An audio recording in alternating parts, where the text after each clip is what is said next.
জীবন চলার পথে আমাদের সবারই কখনো না কখনো মন খারাপ হয়। কখনো এই মন খারাপ এত তীব্র হয় যে সব কিছু অর্থহীন মনে হয়।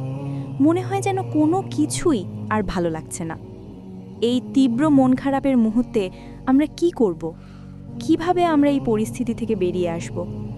আজকের ভিডিওতে আমরা ইসলামিক দৃষ্টিকোণ থেকে এর সমাধান খোঁজার চেষ্টা করব ইনশাআল্লাহ। তীব্র মন খারাপের প্রথম এবং সবচেয়ে গুরুত্বপূর্ণ ধাপ হল আল্লাহর উপর পূর্ণ ভরসা রাখা। আমরা যখন মন খারাপের অতল গভীরে ডুবে যাই তখন মনে হয় যেন কোনো আশার আলো নেই। কিন্তু একজন মুসলিম হিসেবে আমাদের বিশ্বাস রাখতে হবে যে আল্লাহ তাআলা আমাদের জন্য যা ভালো মনে করেন সেটাই করেন। তিনি কখনোই তার বান্দার উপর এমন বোঝা চাপিয়ে দেন না যা সে বহন করতে পারে না। পবিত্র কুরআনে আল্লাহ তাআলা বলেন, আল্লাহ কাউকে তার সাধ্যের অতিরিক্ত কিছু চাপিয়ে দেন না। সূরা বাকারা আয়াত 286।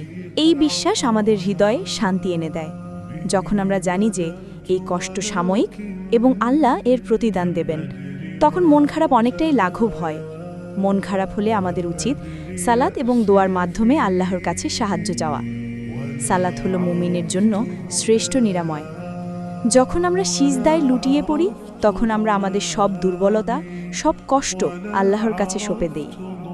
রাসূলুল্লাহ সাল্লাল্লাহু আলাইহি ওয়াসাল্লাম যখন কোনো কঠিন সমস্যায় পড়তেন তখন তিনি সালাতের দিকে ধাবিত হতেন। তিনি বলেছেন, আমার চোখের শীতলতা রাখা হয়েছে সালাতে। নাসাই। সালাতের পর মন খুলে আল্লাহর কাছে দোয়া করুন। আপনার সব অনুভূতি, সব কষ্ট তার কাছে বলুন। তিনি সব শোনেন এবং সব জানেন।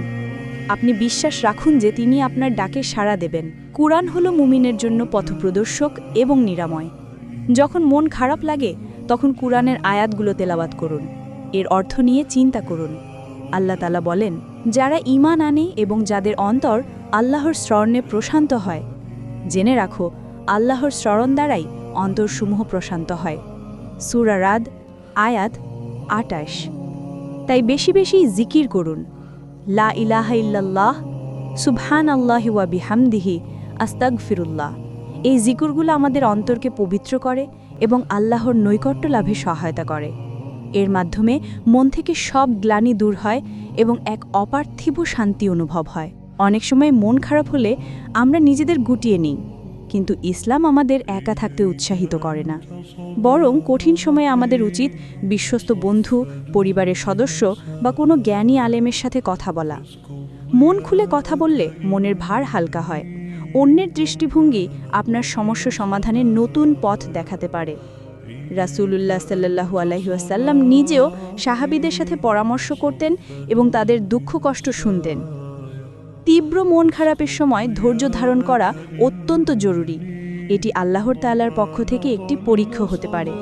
আল্লাহ তাআলা পবিত্র কুরআনে বলেন, হে মুমিনগণ, ধৈর্য ও সালাতের মাধ্যমে সাহায্য প্রার্থনা করো। নিশ্চয়ই আল্লাহ ধৈর্যশীলদের সাথে আছেন। সূরা বাকারা আয়াত ১৫৩। একই সাথে যদি মনে হয় আপনার কোনো গুনাহের কারণে এমনটা হচ্ছে, তাহলে আল্লাহর কাছে তওবা করুন এবং ক্ষমা প্রার্থনা করুন। তওবা পাপ মুছে ফেলে এবং নতুন করে শুরু করার সুযোগ দেয়। অলস মস্তিষ্ক শয়তানের কারখানা। যখন মন খারাপ হয় তখন শয়তান নানা ওয়াসওয়াসা দিয়ে আমাদের আরও বেশি হতাশ করার চেষ্টা করে। তাই এই সময় নিজেকে ভালো কাজে ব্যস্ত রাখুন। কুরআন অধ্যয়ন করুন, ইসলামিক বই পড়ুন বা এমন কোনো কাজে যুক্ত হন যা আপনাকে আল্লাহর কাছে নিয়ে যায়। ভালো কাজে ব্যস্ত থাকলে নেতিবাচক চিন্তা থেকে দূরে থাকা যায় এবং মনের মধ্যে এক ধরনের আত্মতৃপ্তি আসে। তীব্র মন খারাপ জীবনের একটি অংশ, কিন্তু একজন মুসলিম হিসেবে আমাদের হতাশ হওয়ার কোনো সুযোগ নেই। আমাদের মনে রাখতে হবে, প্রতিটা কষ্টের পরেই আছে সুখ। নিশ্চয়ই কষ্টের সাথে স্বস্তি রয়েছে। নিশ্চয়ই কষ্টের সাথে স্বস্তি রয়েছে।